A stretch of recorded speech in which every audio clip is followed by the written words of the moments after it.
Hello मित्रांनो, तुमचं सगळ्यांचं पुन्हा एकदा स्वागत आहे आपल्या मराठी ट्रॅव्हल यूट्यूब चॅनलवर, ज्याचं नाव आहे वी वॉन्डरर. आज मी तुम्हाला घेऊन आलोय पानशेत धरणावर.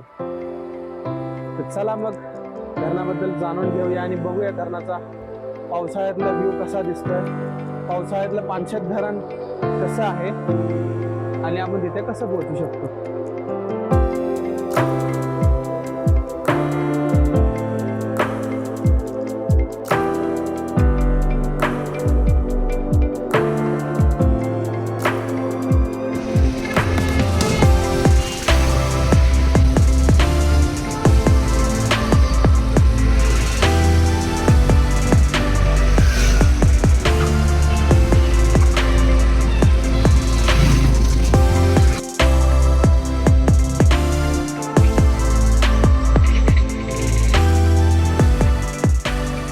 आपल्या पुण्यातलं वर्ल्ड फेमस खडकवासला धरण. कोई सेंस है इस बात की? सध्या मस्त पाऊस चालू आहे पुण्यामध्ये, त्याच्यामुळे धरण असं तुडुंब भरलंय. नाही तर एवढं पाणी खाली गेलेलं असतं ह्या धरणाचं. मस्त नजारा आहे.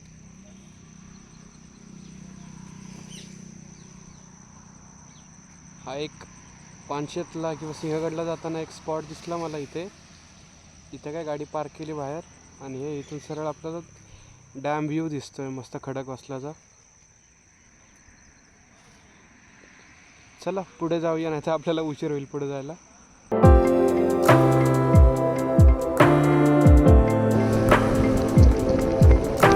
हा आपला सिंहगड किल्ला जो आता पूर्ण ढगांनी वेढलेला आहे, कारण पुण्यात खूप भारी वातावरण सध्या चालू आहे.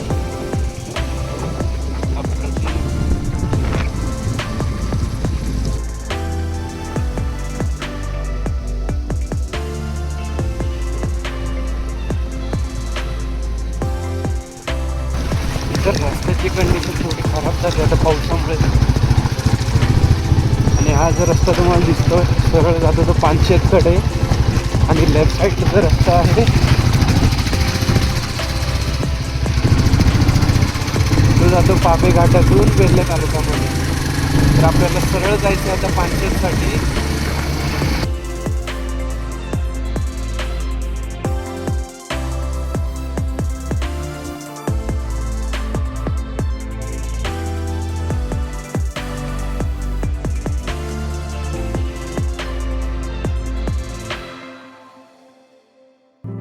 हा बघा टॉमी द रायडर.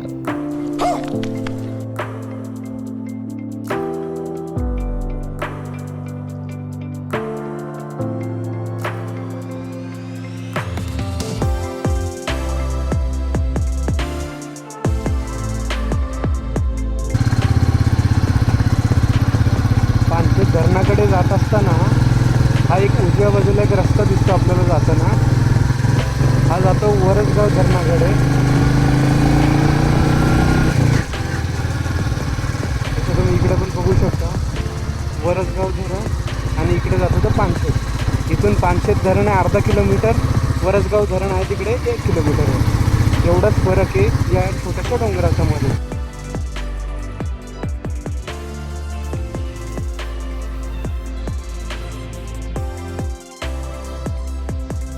आणि अशा प्रकारे नवीन घेतलेल्या बाईकने आपला पोपट केलेला आहे. पहिल्याच व्हिडिओमध्ये काहीच आवाज रेकॉर्ड झालेला नाही आपला बाईकमधूनचा, त्याच्यामुळे आपण या व्हिडिओमध्ये मोस्टली व्हॉइस ओव्हरच देतो आहे. वडापाव असा आला.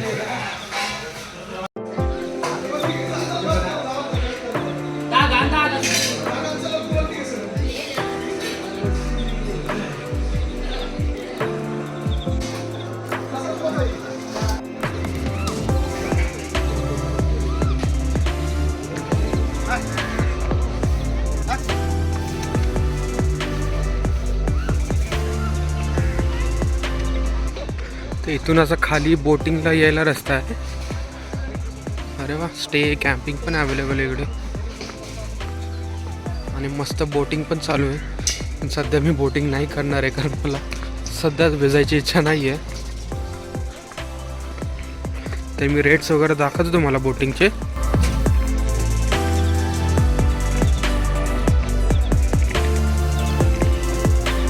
असे रेट आहेत तिथे बोटिंगचे.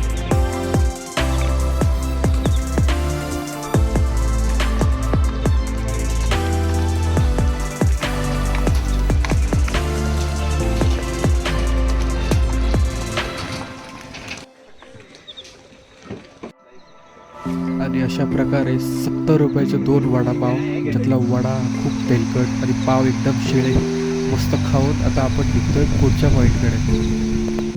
माझ्या मागे मस्त एक पाण्याचा झरा म्हणू शकतो आपण, तर इथे वाहतं. हे मागे जे पानशेत धरणाचं जे डॅम किंवा आपण बांधारा म्हणतो, हा मागे तो बांधारा. हा जो दिसतो आपल्याला, त्याची हाईट आहे 208 फूट आणि त्याची जी लांबी आहे अशी ती 3410 फूट आहे.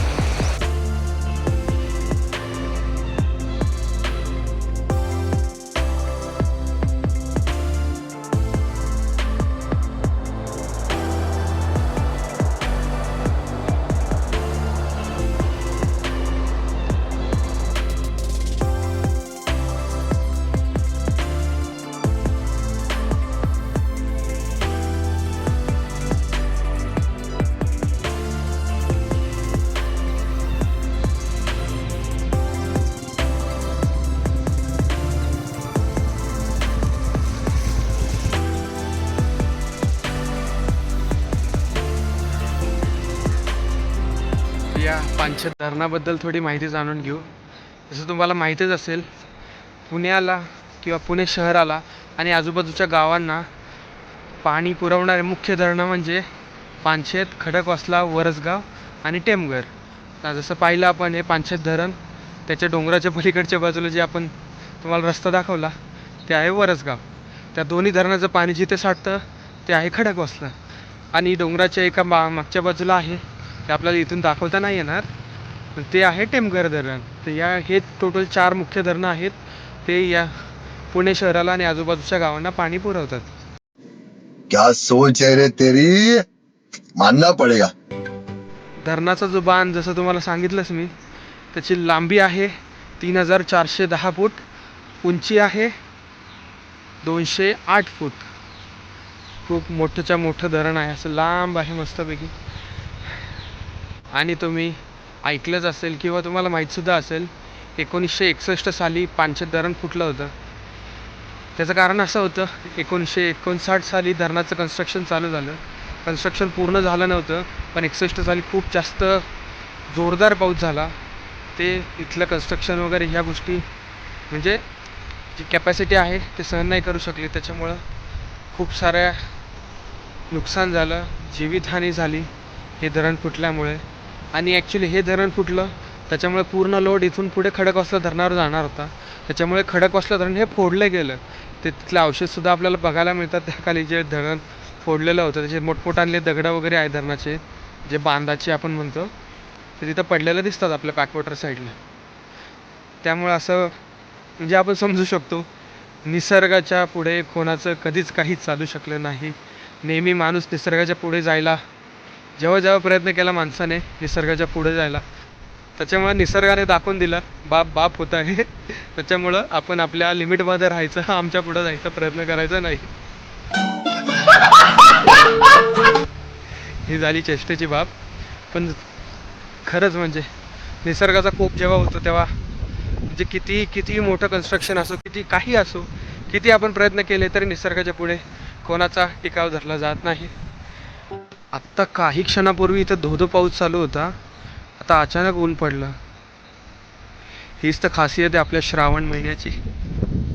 त्यासाठी बालकवींनी पण मस्त कविता रचली ना, श्रावण मासी हर्ष मानसी हिरवळ दाटे चोहीकडे, क्षणात येती सरसर शिरवे, क्षणात फिरुनी ऊन पडे. थोडंसं अडखळलं मी, पण हो अशीच कविता आहे काहीतरी. खूप वर्षापूर्वी ऐकली होती मी.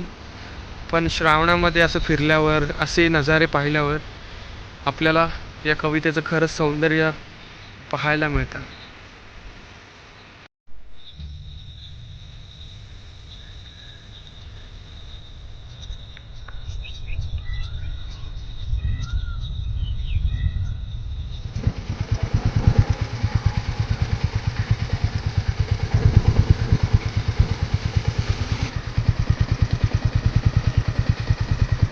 मस्त धरणाच्या बाजूने आपल्याला भातशेती बघायला मिळते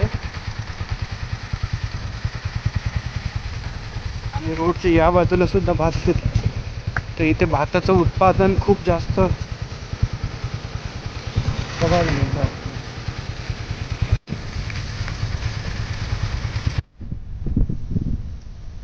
आत्ता सगळं वातावरण क्लिअर होतं आणि आत्ता तुम्ही बघू शकता मस्त जोरदार पाऊस चालू तिथे समोर. इथे सध्या तरी नाही दिसत आहे पाऊस, पण येईल थोड्या वेळात. मस्त ढग भरून आलेत आणि पाऊस चालू असल्यामुळे मोर वगैरे मस्त आवाज करतायत. पण इथल्या समोरच्या डोंगरावर किती भारी नजारा दिसतो यार, जबरदस्त. मस्त पाणी भरलंय धरणामध्ये. मी पावसाच्या आधी जस्ट आलो होतो इथे, तेव्हा पाणी खूप कमी होतं, पण आता मस्त धरण तुडुंब भरलं एकदम. आता पुढच्या वर्षीपर्यंत मस्त पुणे शहर आणि आजूबाजूच्या जे गावं वगैरे आहेत त्यांना पाण्याचा मस्त पुरवठा होणार आहे.